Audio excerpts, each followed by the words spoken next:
Welcome to the Resilient Retail Game Plan, a podcast for anyone wanting to start, grow or scale a profitable creative product business with me, Catherine Erdley.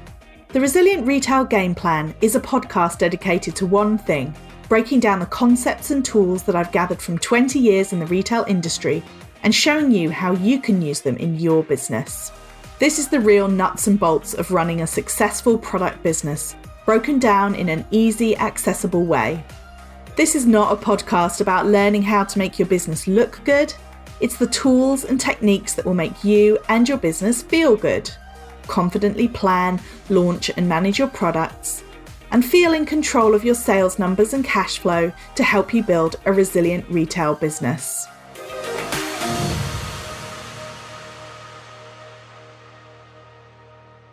Welcome to episode number 13 of the Resilient Retail Game Plan. I'm so excited you're joining me. My name's Catherine Erdley and I'm your host as well as the founder of the Resilient Retail Club. The Resilient Retail Club is my membership group for creative product businesses and you can find out more at resilientretailclub.com. So today's episode is a little bit different. This one is something of a little bit of a rant, if you like, and it's something that I've had on my mind for a while. I did an Instagram live on this topic a couple of weeks ago and it was really well received and it made me think, why don't I record this as a podcast as well? So really this episode is all about a lot of the messaging that you may well be hearing and seeing as somebody who is starting or running your own business. No doubt, as soon as you started displaying all of the behaviors that were being tracked on Facebook or Instagram as somebody who was starting a business, then you would have started to get the ads. All of them, that they just come thick and fast about growing a 6-figure business, roadmap to 7 figures, all the rest of it. And what I wanted to talk about in this episode today is a little bit about why I struggle with that messaging and what I believe is a better approach. Full disclaimer, before we jump into the details, I want to put my hand up and say that I am definitely not immune to this kind of messaging. When I first started out and I was looking to leave my job and start my own business, I totally got sucked into a very expensive mastermind that was basically built around this premise about taking your ideas and showing you how you were going to build a 6-figure business or turn your idea into £10,000 of cash right away, that sort of thing. And the truth is that it is very, very seductive. It's very persuasive. It's why, in fact, they use this kind of messaging. So one of the reasons that I am very much suspicious of this kind of messaging is I myself have not made the greatest decision for myself and for my business by following that, by buying into that idea. And it's definitely been something that I have thought about a lot as I've built my own offering, especially as a service-based business, because often it's service-based businesses that are touting this sort of thing, this sort of 6 figures, building 7 figures. And I just wanted to run through in this episode today why it's so appealing and what I believe is the sort of fundamental flaw in the logic, if you like, about this kind of argument. So that's where I wanted to start with, really, is that this is an extremely seductive message. It makes a lot of sense. The people who present it often come across very confidently. They may often be seen to have had a lot of success themselves. And when you're first starting out running a business or in the early days, or even if you've been going for a while, running your own business is often a minefield in terms of your self-belief. So often if you are feeling like you're caught in comparisonitis, so you can see lots of other people who are doing better than you, it may be very easy to think, well, maybe I'm just missing something. And then when somebody comes along with, as they call it, the one hot, clear outcome, like I can get you to 6 figures or I can push you and your business to 7 figures, whatever it is that they say, then it speaks directly to our own belief that maybe we're just missing something. And if you want to have a really good look at how this all breaks down, the kind of messaging and the techniques that they use, I definitely recommend that you go and check out a guy called Mike Winnett, Winnett, I believe, who's on YouTube. He does a whole series of videos all about this type of person or this type of messaging. And it's just really fascinating to see it all broke down because it is very tempting. And also it can feel a little bit like, I don't know if you've ever had that experience where you're at a train station and then everyone around you starts running and you don't even know if there's a train. You don't know if it's a train that you want. You don't know if it's your train that's coming, but because everyone else around you starts running, or even just one person starts running and then everybody else starts running, it can feel a lot like that in business as well. And suddenly you think, well, everyone else is doing this, or maybe I am missing something. So it is a very persuasive, seductive type of messaging. I'm not saying that everyone who uses the messaging about 6-figure or 7-figure businesses is doing it for nefarious purposes or are not offering something that is valuable. I just think overall there's a problem with this kind of messaging, and that's what I want to point out, and why I personally in my business don't use this sort of, 6-figure business builder type messaging, because I believe it's got some serious flaws. Okay, so the first reason that I don't believe in promising you a 6-figure business, number one, is that every 6-figure business that I've ever worked with was built in a completely different way. Some of them were built through organic Instagram traction, which they then leveraged to selling their products. And that has been hugely successful for them. And that remains their biggest way of getting sales. I've worked with businesses that had virtually no social media presence, but hit 6 figures through wholesaling. I have worked with businesses that have very small social media presences, but have really leveraged email marketing and paid advertising, and that's how they hit 6 figures. So that's just 3 different examples. And there are many, many more. There are people who've had great PR coverage that's propelled them forwards. There are so many different ways of hitting those 6-figure businesses that it would be hard to say how you could come up with a formula that a business owner could apply time after time after time to hit that 6-figure number. The truth is, the biggest thing that I can see that these businesses have had in common is, number one, they had a fantastic product. So that means a product that their customer really loved and that they'd spent a lot of time thinking about that and reacting to sales and creating something that the customer really loved. Number two, they were just incredibly tenacious. So usually the difference between somebody who hits a 6-figure business and somebody who doesn't is that somebody along the way, they all will have had setbacks. They all will have had really tough times.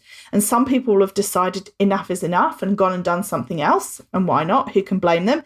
And some people will have kept going.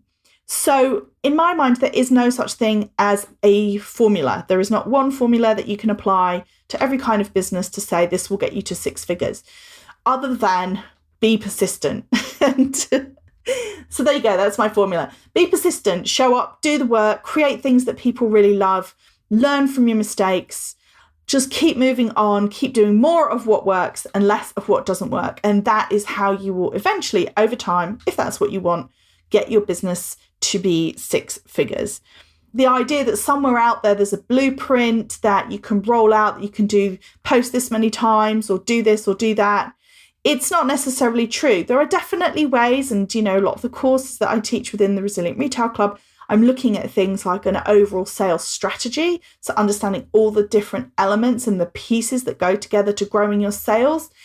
But other than that, to be aware of the full spectrum of the kind of activities that you need to do to drive your sales, as opposed to just relying on one to the exclusion of all the rest of them, then other than that, you are going to have to find your own way. The second reason I don't set out to promise people a 6-figure business is because, I'm going to just say this, I was going to say turnover is not as important, but I'm actually going to say turnover is almost irrelevant. So that's another issue then about a 6-figure business. 6 figures, presuming they're talking about top line.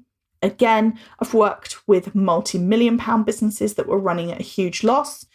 And I've worked with people who have been going for a year or so. They've grown slowly, steadily. They're not anywhere near the VAT threshold, but they pay themselves nicely from their business and there's cash put to one side for a rainy day. So those turnovers look completely different. But at the end of the day, there's a saying, turnover is vanity, profit is sanity, cash is reality. So basically, you could build a 6-figure business and be making no profit.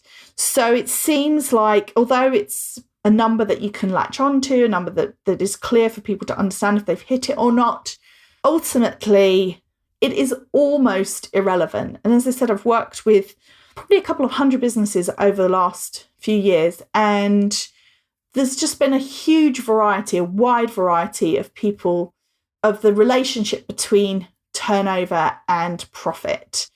And that is just another reason then to really question what it means when someone says they can hit a six-figure business. Now, the other thing I would say about that is, again, this messaging about hitting a six-figure business, this definitely does apply more to service-based businesses than to product-based businesses, because I'm willing to bet that most service-based businesses, unless they've really put a huge amount of money into something or other in their business, most of them are going to be profitable. But with product-based businesses, because of the extra considerations of things like stock, well, because of stock, really, there is a huge range of possible scenarios. If you've got turnover of six figures, you could easily be losing money if you've got too much stock in your business, so you've bought too much stock, or if you aren't making enough money every time you make a sale, so the stock is almost costing you more than the sales that you're producing. So those are all real possible scenarios, which is again why I think this focus on hitting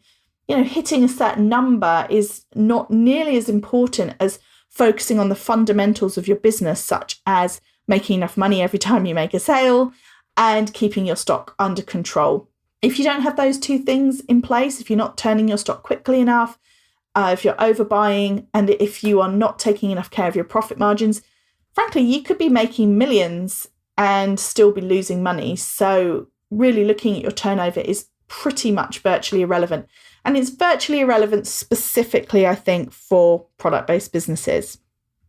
Okay, so the third reason that I don't promise you a six-figure business is that I don't see it as something that I have the ability to give to somebody. If somebody creates a six-figure business, that they will have created it. It will have come from you. As I said before, the only real similarities between the businesses that I've seen that have grown to be six figures, seven figures beyond is absolute tenacity and the ability to get up when they're knocked down, or to look at what has not worked and to do more of what has worked. So that really comes from the founder. So there's lots of things that I can do. I can support you. I can encourage you. I can give you advice that is specific to your sales strategy, to your stock management. I can look at your numbers and help understand whether or not you're on the right track. I can also make suggestions, give you industry best practice. I can share ideas from the retail industry as a whole. I can give you the benefit of my experience. I can do all of these things. But ultimately, the person responsible for making these things happen, for making a six-figure business reality, is going to be you. So again, the kind of messaging about getting you or giving you a six-figure or building you or helping you, even helping you build it. I mean, yes, okay, you can help somebody. But ultimately, if somebody is going to build a six-figure business, or I should really say a successful, profitable business as opposed to a six-figure business, because as I've just said, turnover is pretty much irrelevant, then that's going to come from you. And so, again, I often struggle with this whole idea about, as somebody who assists businesses, to what extent is their success my success, and to what extent is it a question of me helping to steer the ship, but the ship has got to be on the right course to start with. So again, I think that this is just a really interesting nuance in this messaging that, again, ask yourself, is someone telling you that they're going to give you a six-figure business, or ultimately you're going to be the one who has to build it? You're going to be the one who does that work. Okay, so reason number 4 that I don't talk about building your six-figure business, or this kind of messaging. And that is because it's a similar point to the first one, which is that all businesses that grow, all successful, profitable businesses that I've worked with, have all grown in different ways. But what I think it also comes down to is there's many pieces of the puzzle that go into building a business. So this whole idea about there's no silver bullet is something I say quite frequently, because it's not like you can take a business and look at it and go, oh, this one thing's wrong, or here's this formula, apply this and everything will work. It's much more nuanced than that. It's much messier than that, to be honest. No businesses that I've come across have had a smooth singular upward path to success. A lot of them have had setbacks and things they've had to work around, or pivots or changes of direction, or have tried lots and lots of things with no results before they've hit on the formula that has worked for them. So there's many pieces of the puzzle when it comes to building your business.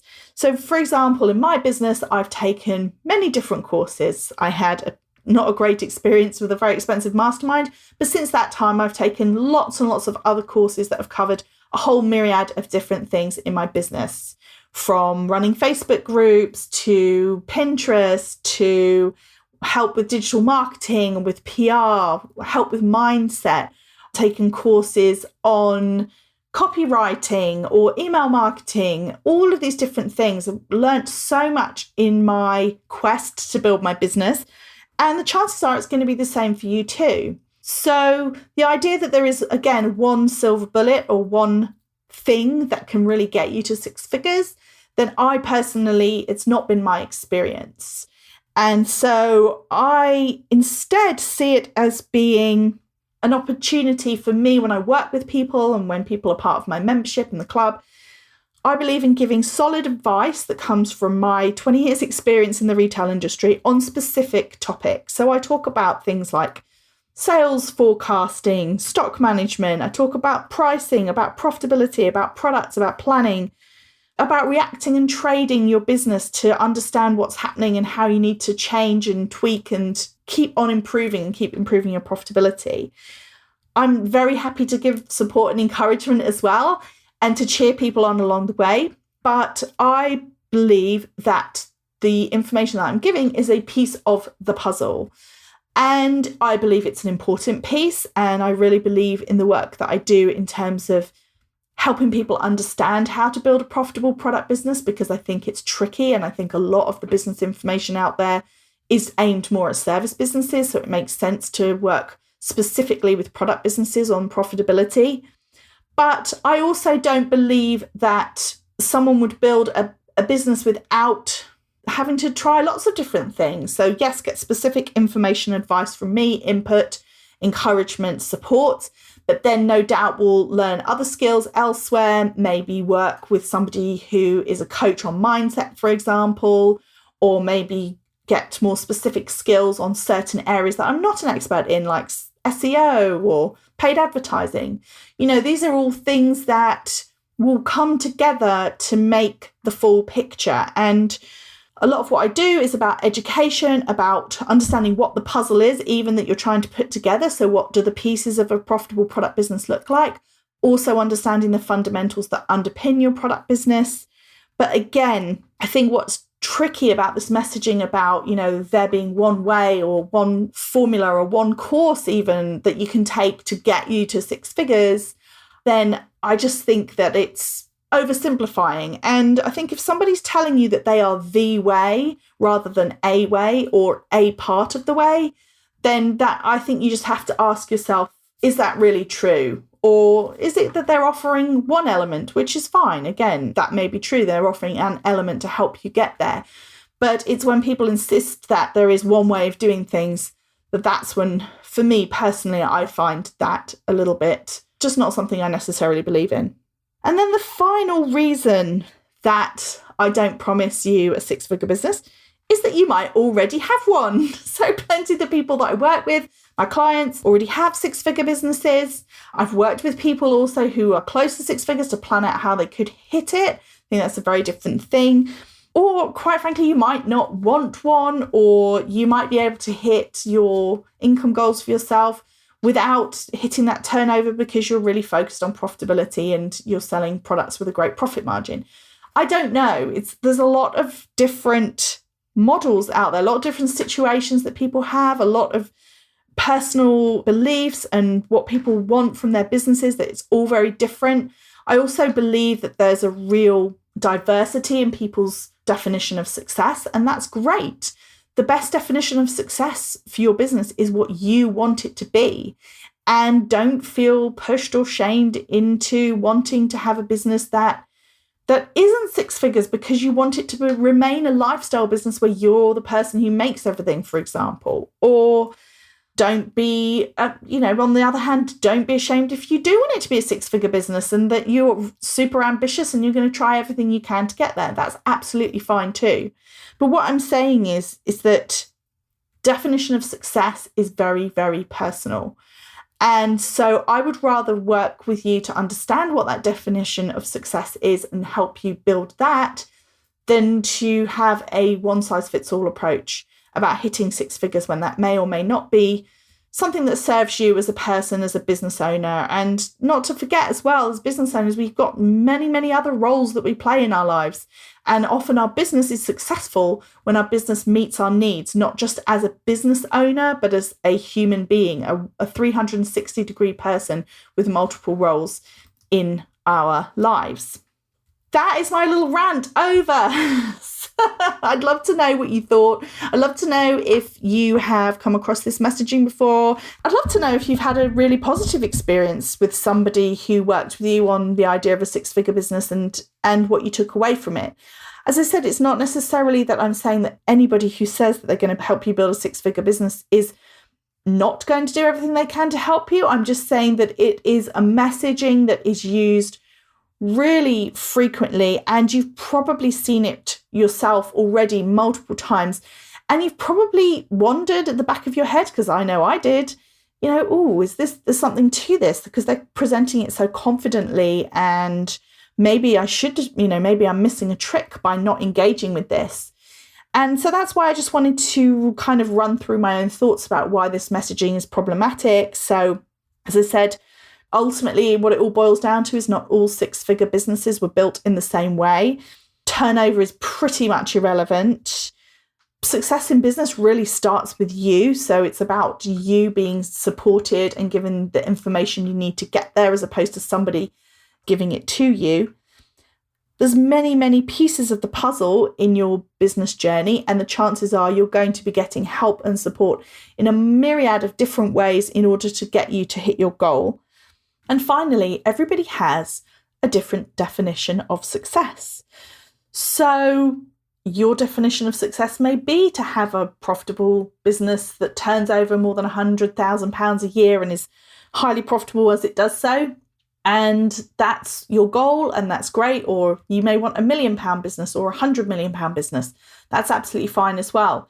But equally, you may have a different definition of success, one that isn't measured in monetary value, but one that is about you expressing your creativity or the impact that you have on the world. And that's absolutely fine too, and that should be celebrated as well. So I hope you've enjoyed this episode. Do please send me a message. Let me know what you thought of it. I'd love to know how you feel about this type of messaging. And I'd love to know, as I said, if you've had a positive experience. That'd be great to hear. You can send me a DM at Resilient Retail Club on Instagram. If you're listening to the podcast, do tag me. I love to see where you're listening. And don't forget to like and review. It really, really helps me get the message out to more people about the podcast, help them find out about it. And of course, if you subscribe, then you will be the first to know when new episodes are released. I am now happy to say I'm on a weekly release schedule, which is very exciting. So that's all from me. Until next time, I hope you have a wonderful week, and send me a message and let me know your thoughts.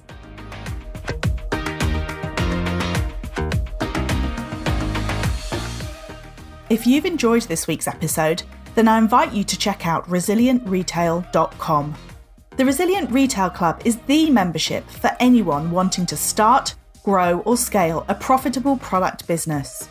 No more trawling Google trying to find the answers to your questions or wading through general business advice that speaks mainly to service-based businesses. Whether you're still at the idea stage or you've been going for a while but want to get more focused and organised when it comes to your business, with a library of courses tailored to creative product businesses, several live sessions a month, and a supportive and active community, the Resilient Retail Club is the perfect membership to help you hit your goals faster. Check it out at resilientretail.com.